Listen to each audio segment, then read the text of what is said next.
What is going on, Colts Nation? Welcome back to another episode of the Bring the Juice Colts podcast. Your guys, Cody and Derek here. Guys, my goodness, a lot's been happening in Colts land with the Colts basically needing to replace their entire defensive staff. Absolutely crazy stuff happening right now around the Colts. So a lot of the free agent talk has kind of been put on the back burner a little bit, Derek, here as of recent. But, we made a video, Derek, about just some of the positions of need after we watched, the last week's round of the playoffs, right? We talked about that a little bit. We mentioned a few positions. And after that video, I kind of thought, man, it would be really cool to talk about all these different positions in kind of a different light, because Chris Ballard in his end of the year presser, he talked about some of these positions, talked about potentially, short-term fixing some of these positions of need, long-term fixing some of these positions of need. So we wanted to kind of give our perspective on if we think the Colts should short-term or long-term address a certain position. And the way we'll do it, we'll start with offense. We have 4 offensive positions that we're going to look at, and we have, I believe, 2 defensive positions that we're going to look at today. Now, the argument could be made that there's other positions, I know, but for the sake of argument, we're going to stick with these 6 positions. So let's start, Derek, with the most important position on the field, the quarterback position. And now I'll start here with a caveat because, it's very likely that the Colts may not try to upgrade this year, but in this scenario, if the Colts were to look, to do that, how do you think they should address it? Should they go for more of a long-term approach, which would be like the draft or, trading for a guy, or should they go short-term approach, maybe bring in a veteran for a year or so? What is your opinion on the quarterback position? How do you think the Colts should potentially address it if they want to address it at all this offseason? Well, I think it's important that we start off by insinuating the fact that you and I both agree that the Colts need to find the long-term fix for this position. Okay, I think it's safe to say that that's obviously the scenario. Regardless whether they go the long-term situation or they're going to go short-term, either way, they're going to have to figure out their guy, right? But in this particular instance, with the team built the way it is right now, you're talking about which option do you think is the best option for you to win games now? And when we're talking about it, I think it's important that the Colts address this in the short-term version. That's just me. I think that there are quarterbacks out there that you could trade for that could make this team elevate at an all-time high. And I think it's important that the Colts address that short-term fix right now at quarterback while this team has that window. And of course, you're confident in your ability to draft. We're all confident in what Ballard has been doing with, bringing in some of these great players, and the foundation of this team is set and what it wants. But, for this kind of situation, of course, you're going to have to find your long-term guy in the future, whether that is Carson Wentz, and we just need to give him more time, or it's bringing in another quarterback. Yes, you have to figure that out.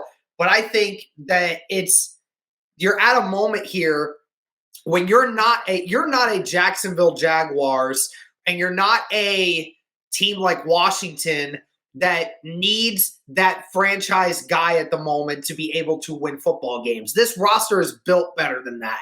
And I think it's important that you figure out the short-term solution to how you can keep winning games now for another year or two. And then when you think you've known what you need to get, then you go and fix that long-term solution when you think you have it. And also when you have the draft capital and other things to be able to do that. Right now, the Colts don't have that luxury. They don't have the luxury of the draft capital being able to move up into the draft to go and get a quarterback of their dreams. And they're not in a position to be able to do that with how this team is built, because they're going to win 9, 10, 11 games every year. So they're not going to be at the bottom of the first round. So you're not going to have really much of a chance to do that right now. So you need to start thinking in short-term effects of which quarterback gives you the best opportunity to win.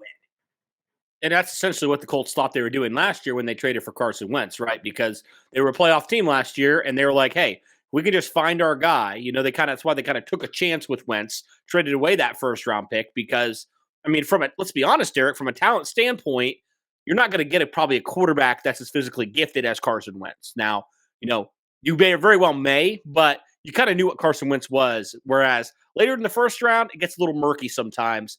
And I kind of look at it like this, if you do, address the quarterback position, if you trade for a guy, or whatever, it has to be a short-term fix. You got to get a guy that's not a project, essentially. But that is only if you feel like you need to do that and you really feel like you need to move on from Carson Wentz this year.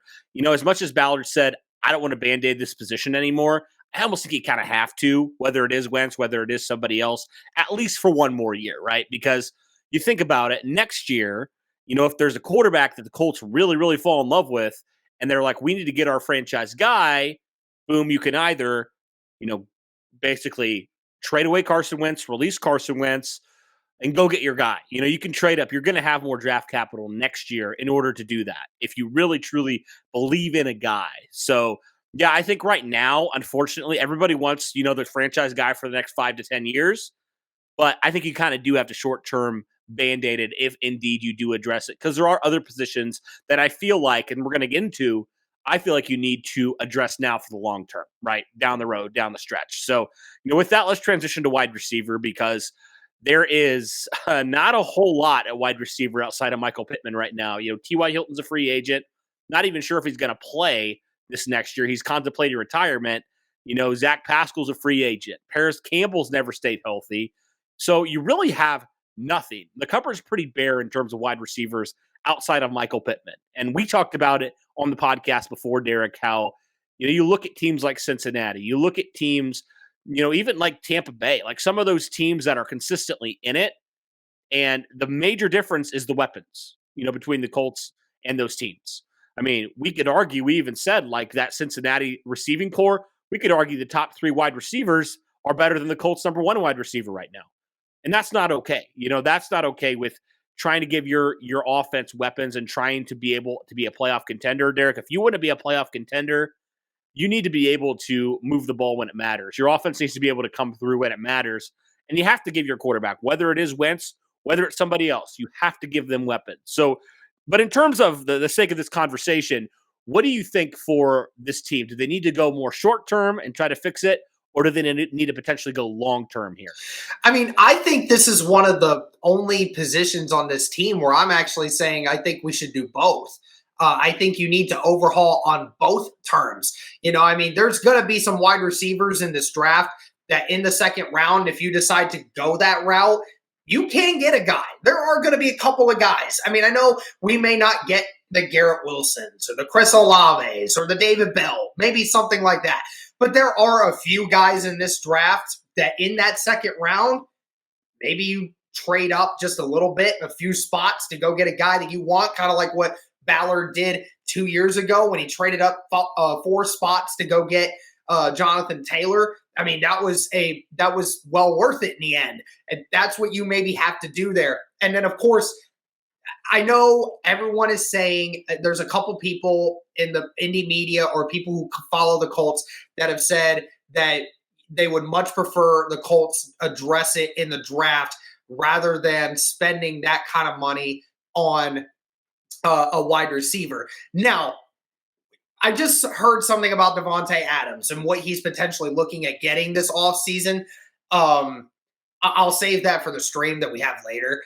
But, it's a gross amount of money. It is gross. If that is true, I don't even want it. I don't even want it at that point. That is like absolutely amazing how much money. Now, granted, Devontae Adams the best wide receiver in the game, in my opinion, but there's still factors that go into that, and I just don't understand why you would want to pay a receiver $30 million. Again, wide receivers are important in this league, but $30 million expensive, a year expensive, that might be just too much for me. There's not even quarterbacks that are making that much money. Like, you can't tell me that that the most valuable wide receiver in the league is more valuable than any quarterback in the league. It's just not, it just doesn't happen that way. So to be expected to be getting that much money, granted, I know if we're going to get one of the big guys, then yeah, you're going to have to spend some money. You're going to have to fork it up. And Ballard's going to have to create some cap situations where we can do that. And we will be able to do that. It's just, again, where do you draw that line?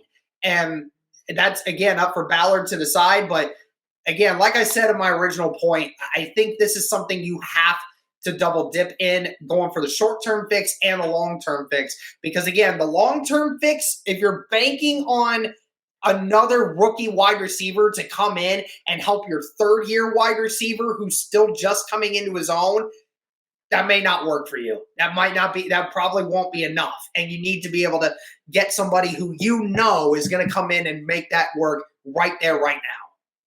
It's similar last year to defensive end, right? And we feel like the Colts didn't do the right thing where they let a veteran go, right? They let a guy that you kind of knew what he was into Nico Watry go, and they elected to go 2 rookies, right? And ultimately that backfired on him for this year. Now, Kwity and Dio could honestly be super good, next year.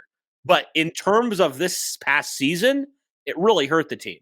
It really hurt the team if they didn't do that. And so I agree. I mean, I think the cupboard's bare enough where you need to double dip in both. There's so many good free agent wide receivers on the market, Derek, and so many good guys in the draft. It's almost like it would be almost silly to not do that, to not get multiple guys in the building and just upgrade that position. It's in dire need of an upgrade. Yeah.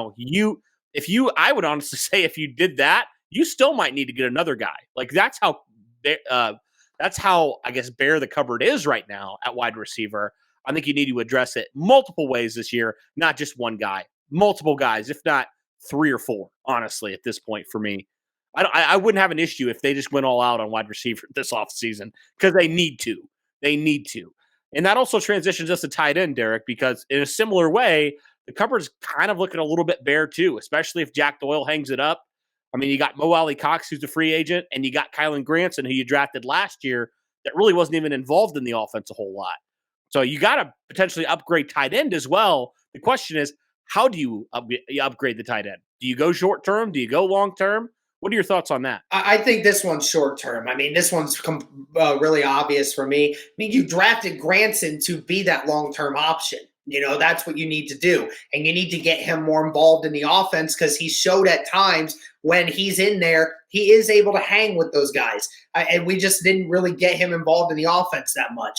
And like I said, my opinion on Mo Alley Cox, again, has amazing potential, but sometimes he just lets those opportunities that he gets slip. And I don't like that. And, the Colts need to get a short-term, productive, good tight end, receiving tight end. Let me rephrase that. Receiving tight end that's good and productive and can go out and add to this passing offense because, you saw what Zach Ertz was doing. You saw what other guys in systems are doing.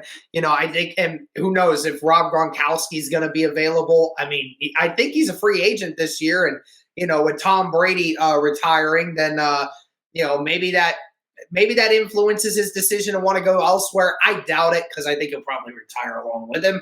But either way, at the tight end position, you do need that short-term productive tight end who can mentor Granson, who can go and teach these guys the ability to be able to go and not only block but also be able to receive. I think that's clear-cut. You need to find that short-term solution.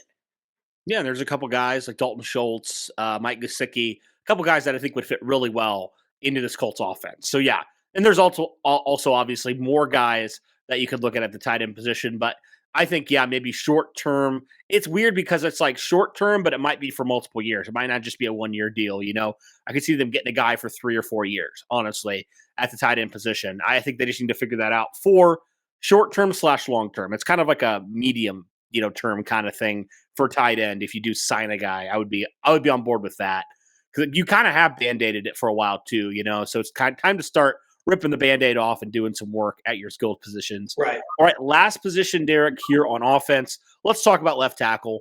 Now, left tackle is interesting because it's obviously a need, but I don't know if a lot of people have looked at it as a big of need as they did last offseason for whatever reason.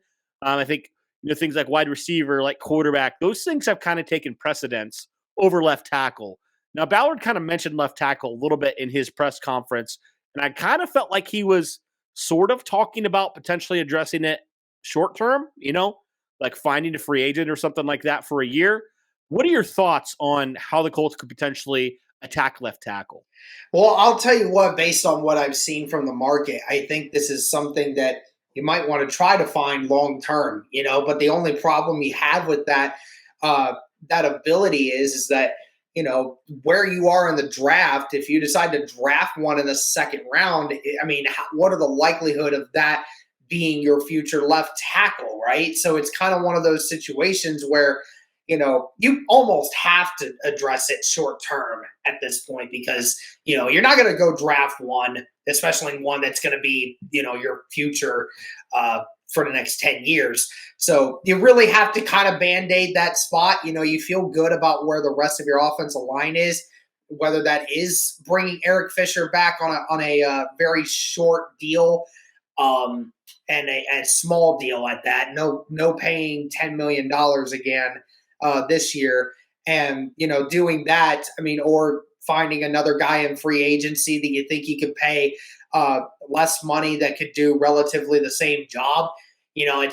It's one of those situations where the Colts are almost forced to be in a short-term solution status for this specific position. Yeah, I think you're kind of, unfortunately, when it comes to the peg of importance, left tackle is not necessarily the one that's up there.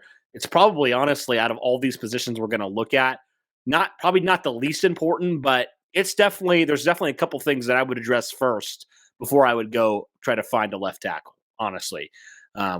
So with that being said, let's move over to an area that's probably the most important, if not one of the most important. That's got to be defensive end, Derek. It's got to be defensive end. I mean, you have swung and missed multiple times on draft picks when it comes to defensive end. You just drafted a couple guys this last draft. You liked a little bit of what you saw. You need to see more from them. They were rookies, to be fair, but you have really nobody right now that you feel confident as your full-time starter on the other side beside Kwity Paye. And I think you need to go out there and address it. I know Tyquan Lewis is probably going to be brought back, but I feel like with all these stars that are going to be on the market potentially, I think you need to go swing for one of those guys personally. Yeah, this is obvious short-term solution. This has to be because you drafted two guys that you think is going to be your long-term solution. So we still have yet to figure that out. But right now, they are not the short-term. They are not going to be the difference that this team needs to getting pass rush. They are just not. They're not quite there yet. They haven't had time to adjust. They haven't had time to adapt. They haven't had time to tone in their skills and be able to be healthy long enough to be able to do that. So what you need to do is you need to go find a guy, and I said it in a video, I think, a few days ago. I was adamant, and I kept saying it. This position needs to be addressed this offseason. There cannot be a big goose egg dropped on this position this offseason. It can't happen. The last offseason, when we're talking about all these pass rushers, Cody, that Ballard just let walk through and didn't even try to get one of them, and there they are, a bunch of them out there doing fantastic things for these other teams, and yet here we are. We drafted two guys who I think can still be studs, but in this year, they did absolutely nothing to help the pass rush on this team. And that is something that absolutely needs to be addressed for short term. Whether it's 1 year, 2 years, 3 years, I don't care. Somebody needs to be brought in to make this defensive line better at getting to the quarterback. And especially in this conference, when you have probably 4 of the top 5 best quarterbacks in the league inside this conference, that you're going to be facing these quarterbacks for the next 10 years, you have got to make sure that you can get somebody that gets to the quarterback, because right now the Colts just don't have one. Yep. And that's not a slant at Kwity Paye or Dio, it's not, but let's be honest, Kwity Paye had 4 sacks. That's not going to get the job done, And I know he has a chance to really improve, and hopefully he doubles or more next year in his sack total. But yeah, you need a guy that's your alpha, man. You need somebody, like I said in the last video, you need somebody that offensive line's planned for. Offenses scheme against this guy. You need a guy that they're like, watch out for that guy. You needed to force Buckner on the end. You need somebody like that. That team's fear. It strikes fear into the heart of an opposing offense. And the Colts just don't have that right now. So, yeah, I think you have the chance to go address it and really help out your defensive line a lot. Because the interior, I thought, was absolutely fine last year. I thought it was probably actually pretty good, all things considered.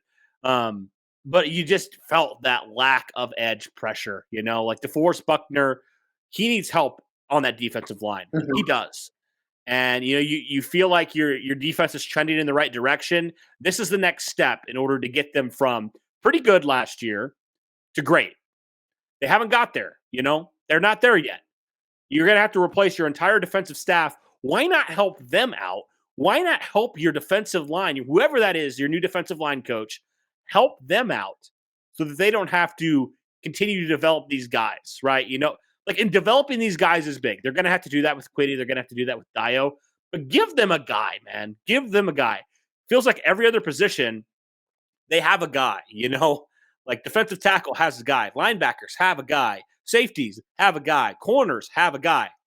Defensive end? There's just not one right now.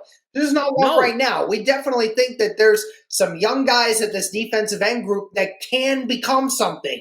It's just the ultimate issue is you don't know right now. And it's good to find someone that is capable of getting to the quarterback because their body of work shows it. Yep. And that's the only position right now on this defense that I think has a lot of questions, and not a lot of answers, honestly. Like I could make an argument for every other position group on this defense with a player. Mm-hmm. I can't really do that for defensive end. I can say I hope that happens. Yeah. I can't say definitively because of this player, this position's fine. Right. I can't. I seriously can't. And that's why, honestly, Derek, when we look at all the positions of need, defensive end is the only glaring one that sticks out on this defense. And unfortunately, in today's NFL and how it works, the defensive end group is, outside of quarterback, the most important position in today's NFL. Being able to rush the quarterback is more important than ever. And if you don't have one of those guys, you're just sticking yourself out to dry unless the rest of your defense is elite as ever. And I mean, this defense definitely can create turnovers. It definitely can get stops, but it's not elite. It's not elite. So, asking the other 9 guys to step up when the other 2 just can't do their job to that extent yet is doing a disservice to the rest of the defense. I mean, how many times this year, especially against the Colts, it felt like, did defensive end matter, man? Did edge rush matter? And swung the game in the opposing team's favor. Yeah. I keep going back to the Tampa Bay game, man. I cannot get that out of my mind for whatever reason. Shaq Barrett around the edge, beats Eric Fisher, strip sack Carson Wentz, and that changed the entire game. The Colts were going to go in and score again. That wasn't even going to be a game, man. But because of that one play by Shaq Barrett, everything changed for the Bucs, and they had it. I'll even go in defense of Kwity Paye. Remember when Kwity Paye strip sacked Josh Allen in the Bills game? The Bills, they were marching down the field. They thought they had a shot. They thought they had a shot of scoring right before halftime. Nope. Kwity Paye took that one from you. I mean, it's deflating. We talk about Darius Leonard's takeaways and how deflating that is. Of course it is. But, also being able to get those strip sacks or even just sacks in general, just so deflating for an offense that's moving down the field. And then to get those sacks for 5 to 10 yards lost is just such a bummer for an offense. And, the Colts just can't do that efficiently right now with the group that we have. I'll say this. Until the Colts get their defensive end problems figured out and they get a consistent pass rush, they're going to keep blowing leads. Plain and simple. If you can't get to the quarterback, you're going to blow leads. Yeah. The Colts blew so many leads this year. And you can point to so many factors. Yeah. But the one I keep coming back to, Derek, is you could not get the stops when they matter, which means you could not get to the quarterback when it mattered. Yeah.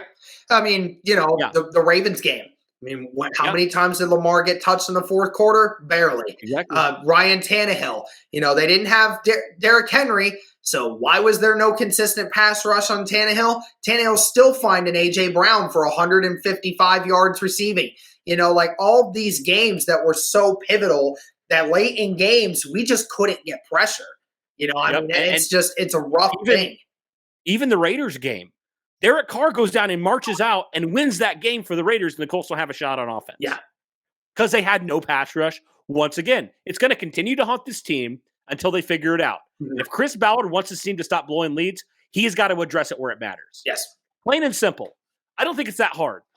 I don't Right. think it's that I mean, hard. of course, it's difficult finding the right guy. I get it. I mean, it's not as easy as saying, "Oh, well, the best defensive end, we got to go get him." Like, obviously, that's not it. But I mean, it's not the fact that not only has Ballard not tried to address it in free agency, he's also made it worse by letting our own guys go in free agency when we actually could have used those guys. We keep going back to the Danico Autry thing.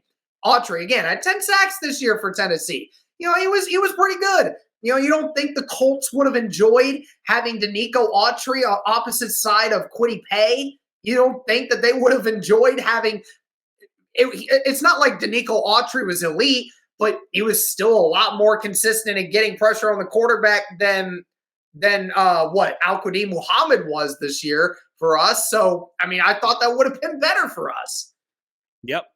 So they need to address it. I mean, I think that's pretty obvious. Short term is probably the solution because I'm kind of overdrafting some guys, like you said. Yeah. So short term is a solution for me, and I think for you as well. Yeah. Let's move on to the last position. Now, this is an interesting position, Derek, because I don't feel like the Colts need to find necessarily a starter here, but I feel like the depth is so important. And that's that defensive back, whether it's cornerback, whether it's safety. The Colts need to find some more depth because, you know, we all know the parity of the NFL. We all know how people get injured. I feel like you need to draft a corner about every year, you know?